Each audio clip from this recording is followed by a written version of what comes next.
I call upon thee, great One Piece spirits. Oh, hey everybody, how you doing? We're gonna summon a One Piece character using these magical cards I found, alright? Okay, here we go. Are you guys ready? Let's say the chant. So come aboard and sing along all your hopes and dreams. Dun dun dun dun. Okay, I summon thee, Nico Robin. Ah, darn it. That is the third time I summoned Brooke by accident. Dang it. Maybe it's because I keep using the English dub version of the song. Maybe if I use the actual Japanese, maybe it would work out okay. Okay, I'm sorry, Brooke. Okay, you know what? In all honesty, summoning Brooke as like as a companion to just chill out with, as like a friend, that would actually be pretty cool. I mean, Brooke, we saw that in one movie. Brooke likes to smoke pot. I don't know if it's actually pot or a cigarette, but it's a pot. He was smoking a joint. Okay, so there you go. So imagine that. Imagine you summon Brooke into your house and you're like, cool, come on out with me and my friends, and you going, hey guys, check it out, this is my friend Brooke, he's a skeleton. Yo! You would have the best night of your life, and don't tell me you wouldn't. That would be a blast to hang out with Brooke. Alright, so today we are going to be talking about One Piece chapter 1094. A lot of crazy stuff happens in One Piece chapter 1094, sorry. 194 was, what was going on in 194? That was during Alabasta, pretty sure at that point. So something was going on. I'll look it up. I don't know. Anyway, okay, so St. J. Garcia Saturn has arrived on Egghead, and he brings about him plenty of theories on what's going on with the Gorosei in the higher echelon of the world, okay? So I will just give it to you as it is in the chapter. I will go series of events as it happens, and then we'll try to break that down, okay? Okay, all right, okay. So, Atlas arrives, does the order for the pacifistas. They all begin to fight along Vegapunk's side, you know, because they're the hierarchy of orders, okay? So St. J. Garcia Saturn then makes the decision, the executive decision. I'm going to head to Egghead and I'm going to give the order directly, okay? Now, St. J. Garcia Saturn doesn't just simply stand up off the boat and, like, jump off or fly over or whatever, or, like, swim or something like Rayleigh style. No, he chooses to show up in a much more theatrical way. So, in the middle of Egghead, in the middle of this battlefield, a magic circle appears, or a magical pentagram, depending on the translation, all right? I took some pieces from it and make this. I don't have the talent to actually make something like this. I actually found a render of the Yu-Gi-Oh! Magical Circle. So this thing right here, from like you'd see on like Spellbinding Circle from the Yu-Gi-Oh! Card, okay? So I found a render of that on the internet, and then I added a bunch of random pieces to it. So this is what the magic circle looks like in One Piece. I don't think this is gonna get me in any trouble. It's in One Piece now, okay? We gotta talk about this stuff, all right? So this is the symbol. This is Saturn's symbol. I don't know if this is a symbol that's shared with all Gorosei. They all have this exact symbol. They can all do this, or this is something specific just for St. J. Garcia Saturn. My personal opinion on it is they could all do this. Eam could probably do this as well. I would assume this is a shared ability that they all have. Whether or not this is connected to Devil Fruit abilities, well, okay. It's definitely connected to Devil Fruit powers, but is it in and of itself a Devil Fruit power? That's a question. That's one question. Table that. We'll get back to it. I have books over here. Okay. So this symbol just appears in the middle of Egghead. All the Marines are, like, you know, weirded out by it. And when I say appears, I honestly got the impression that it doesn't appear on the ground. It's not like it appears like a drawing on the ground, like someone took some paint and, like, painted it or something. It appears like it's floating, you know, it just, like, whoom, you know, just appears in the center of the freaking island. And all the Marines that are standing around it, they've never seen anything like this before. This is, like, some real dark magic shit right here. It's just like, whoa, okay, what is this thing, okay? Why is there black lightning and fire shooting out of it? This doesn't look good. We shouldn't be here for this. I was signed up to go fight wars. I don't know. This is like summoning demons or Satan or something. I don't know. So then an announcement comes on from the Marine battleship. An announcement for the entire island is, attention, Saint J. Garcia Saturn, one of the Gorosei, is about to make landfall at Egghead. Please note that Marines with a rank of Commodore and below are not to meet him. Sometimes the translation is cannot see him, cannot gaze upon him. Other translations, the official translation said you are not allowed to have an audience with him, okay? So the rank of Commodore and below, table that, we'll get back to that. And then you have the Vega tank up ahead as, you know, they're going back up to the Labosphere. So like Sanji and Vegapunk and everybody are kind of looking, you know, down at this circle that's appeared like right in front of them, like right below them, okay? And then out of the center of the star, you have St. J. Garcia Saturn arriving in his monstrous form, the form that was previously only seen in silhouette back at Reverie with Sabo. So it's this one right here on the top left that has the horns and kind of this like bulky sort of like, I thought it looked like a toad or a frog at first, but he appears. He has his lower half of his body spider-esque. So I don't know if there's 8 legs or 6, depending on the way that you're looking at this. I think there's only 6 that you can actually see. There might be more legs, who knows, but spider-like legs that have like flame patterns on them.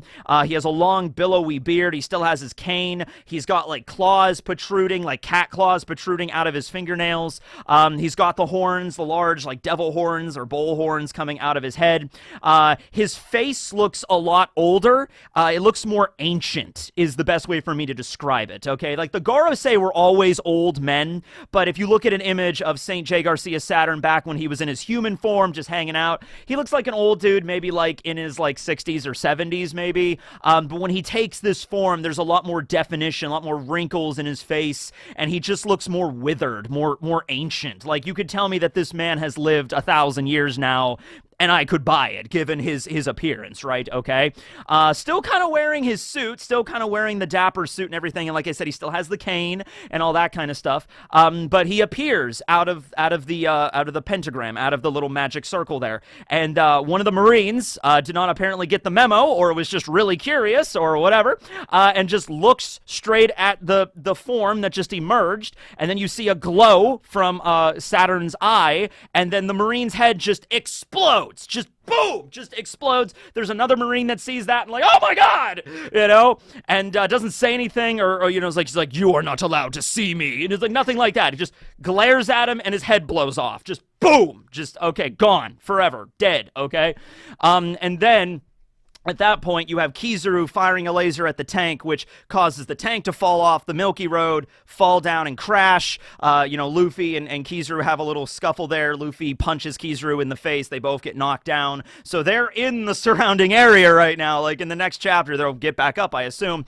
And then you just have... And St. J. Garcia Saturn hasn't done anything to the main cast yet. The only thing he did last chapter, the only thing he did was appear on the island and blow off a poor Marine's head that did not deserve that, okay? And so that was it. And then the last scene of the chapter, we have Vegapunk there. Frankie's kind of helping him up. He's like, you okay, old man Vegapunk? And he's like, oh, Quasar, I'll make it. Oh, I think this is St. J. Garcia Saturn, I presume. And he's just like, yes, Vegapunk, you're still alive, I see. And then Bonnie sees Saturn and then immediately freaks out, grabs a katana that's laying on the ground, and impales Saturn with it. And we do see... I hesitate to say blood, because at this point, when we're dealing with all of this, like, I don't know, that could be blood, that could be black viscous goo, I don't know, like, that stuff could come out and, like, wrap around Bonnie and, like, drain of her life force or something. I don't know what we're dealing with at this point, right? And so that was the end of the chapter. We do get one scene where Garcia's just kind of looking at Bonnie just like, like very seriously, and Bonnie's like tears in her eyes, like impaling Garcia with the sword. Okay.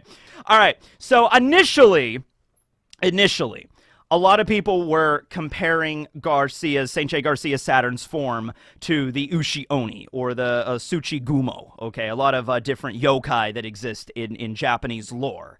And that could certainly be what Oda is going for here. Obviously, Oda is Japanese, and there's a veritable slew of yokai that, you know, Oda basically has ready to go at any given moment.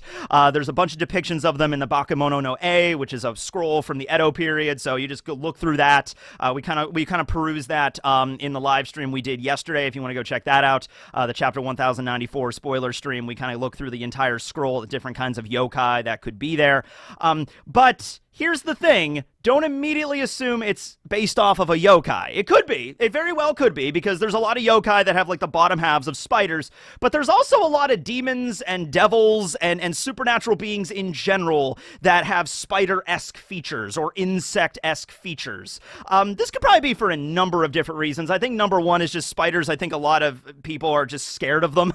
They're skeeved out by spiders. Like, personally, not really. Like, I saw this giant wolf spider out in my garage the other day, and I was just like, oh, hey man, how you doing? You keep on doing what you're doing, wolf spider. And the wolf spider waved at me, and now we're friends. His name's Benjamin, as a matter of fact. But no, most people are afraid of spiders, so the fact that spiders throughout history would be, like supernaturally built into like these really crazy demons or something like that, that makes sense. Also, you gotta understand, like, spider pestilence, not spider pestilence, that would be horrifying. Oh my god, there's an entire wave of spiders that are devouring our crops! No, insect plagues and insect pestilences in general, like locusts and whatnot, like, just because back in the day, if you had like an entire, you need this farm, you need this crop, or you're not going to make it through winter or something like that, and then an insect, pestilence, just whoosh, like a bunch of locusts come by and just wipe out everything. Like, that's not cool. There's obviously a lot of biblical references to that too, like the plagues of Egypt and everything like that, right? So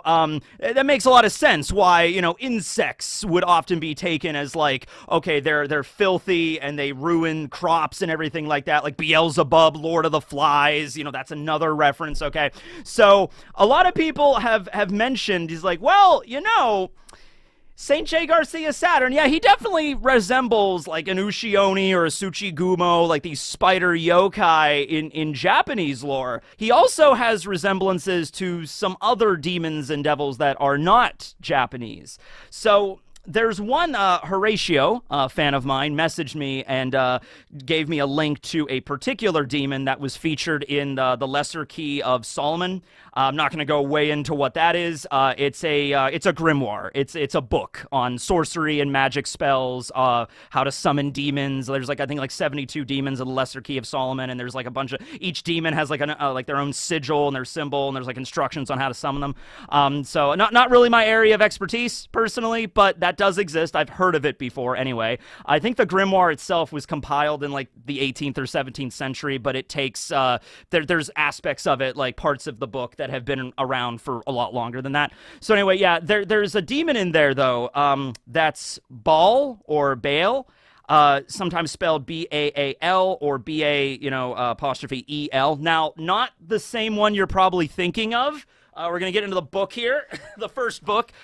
This is my big book of myths and legend. So this is a deity that existed in the time of like the Canaanites in the Levant, way back in the day. So this is the statuette of the god Baal, B-A-A-L here. This is dated 1400, 1200 BC. The power of this storm god was matched by that of Gilgamesh. The god Baal was worshipped by many ancient cultures, in particular the Canaanites, and was held responsible for disasters such as droughts and plagues. This dude right here is probably the one that you're going to think of mainly when you think of Baal.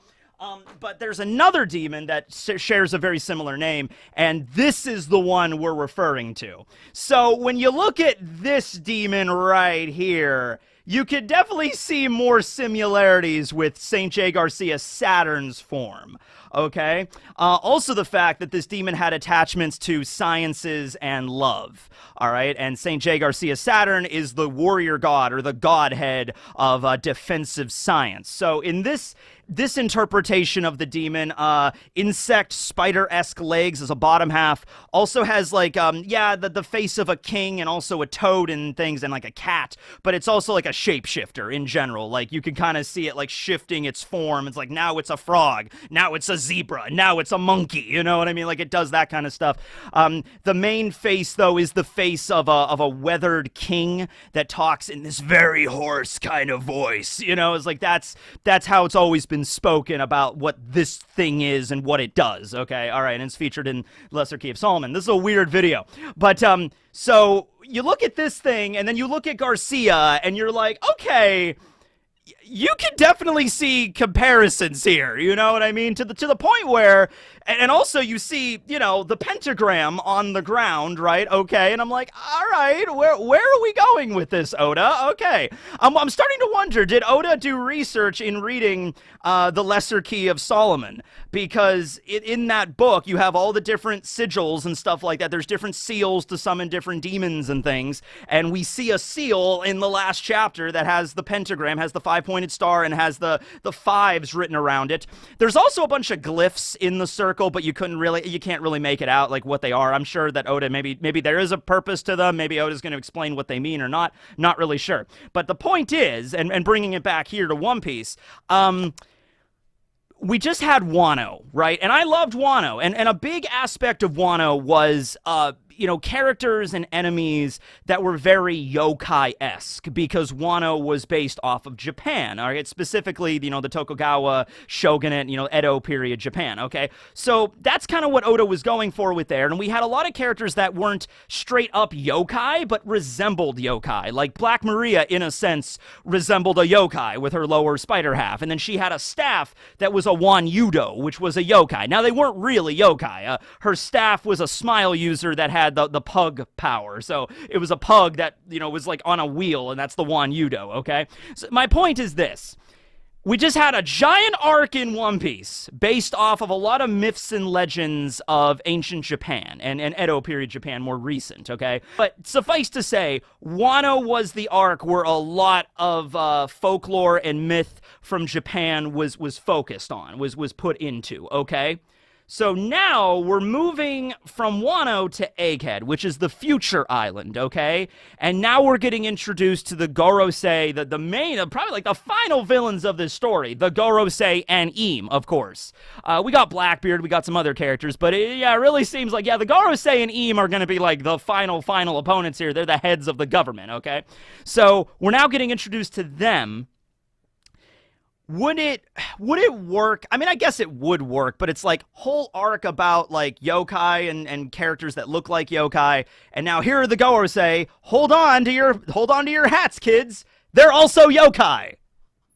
It could work, sure. It's just that, like, all right, we just had a whole arc about this. Kind of the same thing. It's the same reason why I don't want Saint Garcia Saturn to just have a regular mythical zone. A mythical zone would explain all of this, because once you get to mythical zones, the abilities they have are so weird compared to all other devil fruit classifications, like he's like, oh, he has the Baal or a Ball mythical zone, or a Ushi Oni yokai zone. All right, now he can create magical pentagrams to travel through, and he can blow people's heads off just by looking at them, and stuff like that. Like, sure, fine, we've seen mythical zones, like Luffy has a mythical zone that could do a bunch of wacky stuff, you know what I mean? So that's fine, sure, I'm okay with that. But I really want this to be something beyond that, because now we're entering the final stages of One Piece.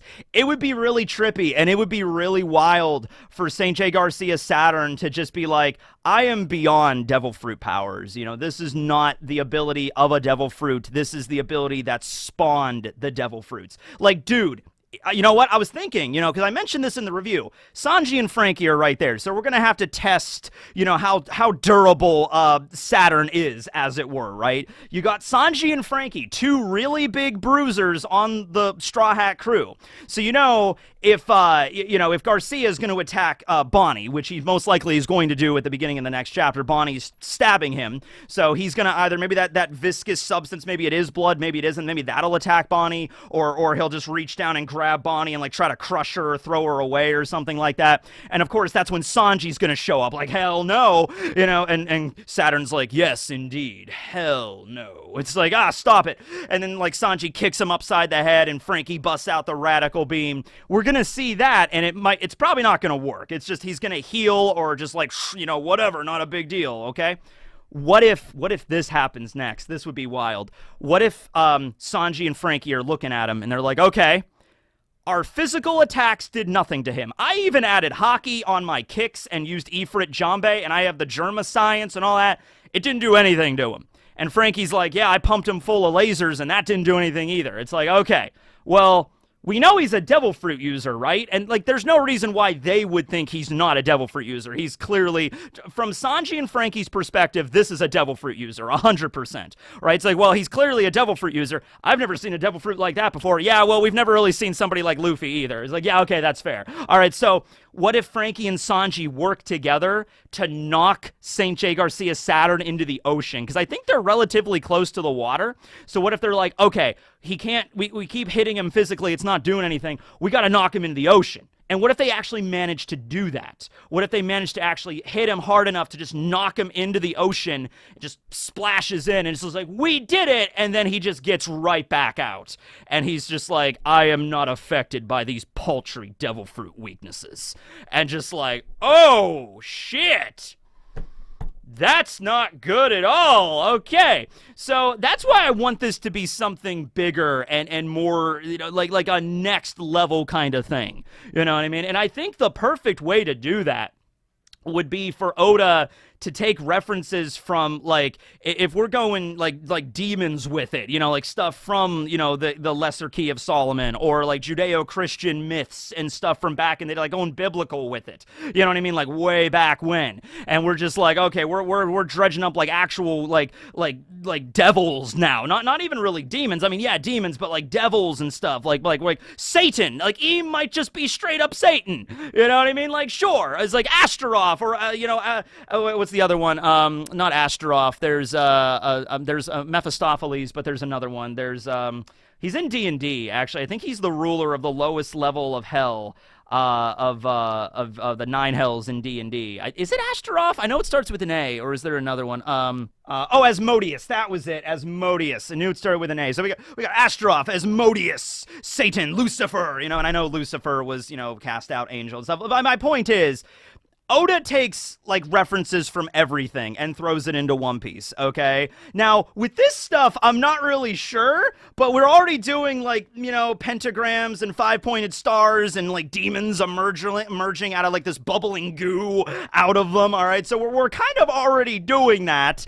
You know, now, when it comes to overt, like, stuff with, like, religion and stuff, maybe, like, his editors might be like, okay, Oda, maybe calm down a little bit here.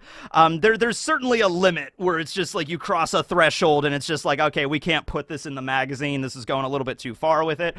But if he can make like a happy medium here where it's just like, yeah, we're going to take, you know, the Gorosei are going to be based off of demons or devils from a bunch of different cultures, a bunch of different religions, from antiquity, from all over the world. I mean, we could have demons and stuff from like the Sumerians and from the Babylonians and like the Egyptians, like some of these, like the cradles of civilization, like Mesopotamia, like those kind of cultures, we could kind of adapt into One Piece, and that would give a perfect vibe for me for endgame One Piece of like, all right, we're now dealing with very ancient deities, and that's the whole idea with Eam. We already know Eam is as old as the Void Century. The Gorosei probably are as well. I wasn't on board with that for a long time, but I've kind of gotten to that point where it's like, all right, they're making these crazy transformations, and we see Saturn with, you know, he's all ancient now in this form, and yes, he does have the ribbon. He has the gaseous ribbon.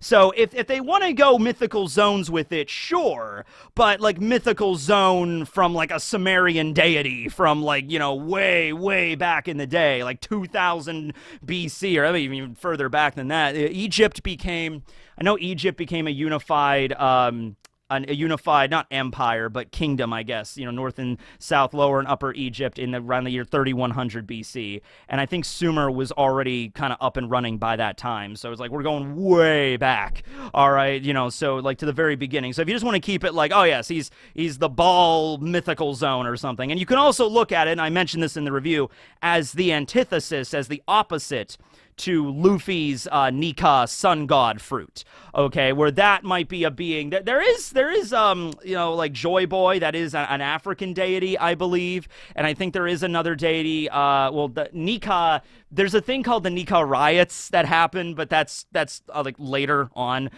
in Greece that occurs, so we can talk about that at some point. But like, yeah, that's might be the references that Oda's going with here. You know, it's just like we're gonna like dig up some of the more ancient, maybe even more obscure kind of demons from our world and incorporate them into the Gorosei, and they're gonna exhibit powers and traits that are far beyond any Devil Fruit user we've seen so far. Like, even if they themselves are mythical zones, they are the strongest mythical zones in the story, matched only by perhaps Luffy's sun god, who is like their natural enemy. You could see where this is kind of going here. Also, you could look at it like Luffy exhibits the sun and hope and heaven, and the Gorosei are like the powers of hell. You could look at it like that.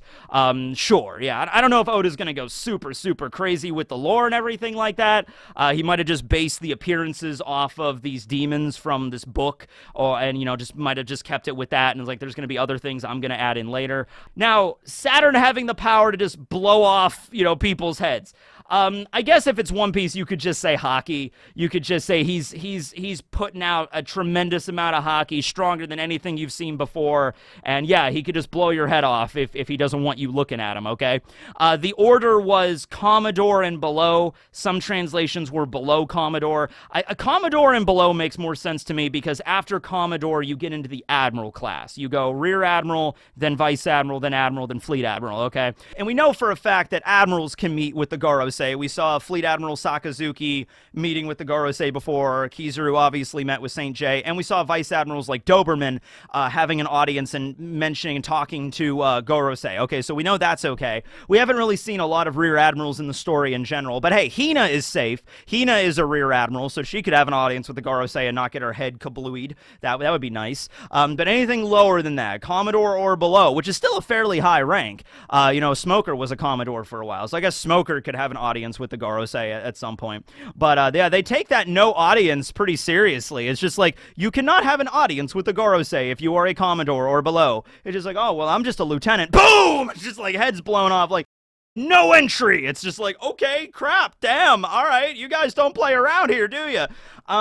Yeah, so I'm gonna say it's either hockey or, like, the thing I said earlier in the review and in the live stream, I mentioned that, like, when Marines join up, they have to probably give a blood sample. So maybe all the Gorosei have blood samples of every single Marine, so they could technically do whatever they wanted with them. Like, if they wanted to, they can flip the switch and Eam could turn the Marines into, like, a zombie force to do his will. That would actually be something that would be pretty cool. You know what I mean? Like, Eam is just like, I control all of the world. And he, like raises his arms, and all of the Marines are like, can't resist, must listen to Eam.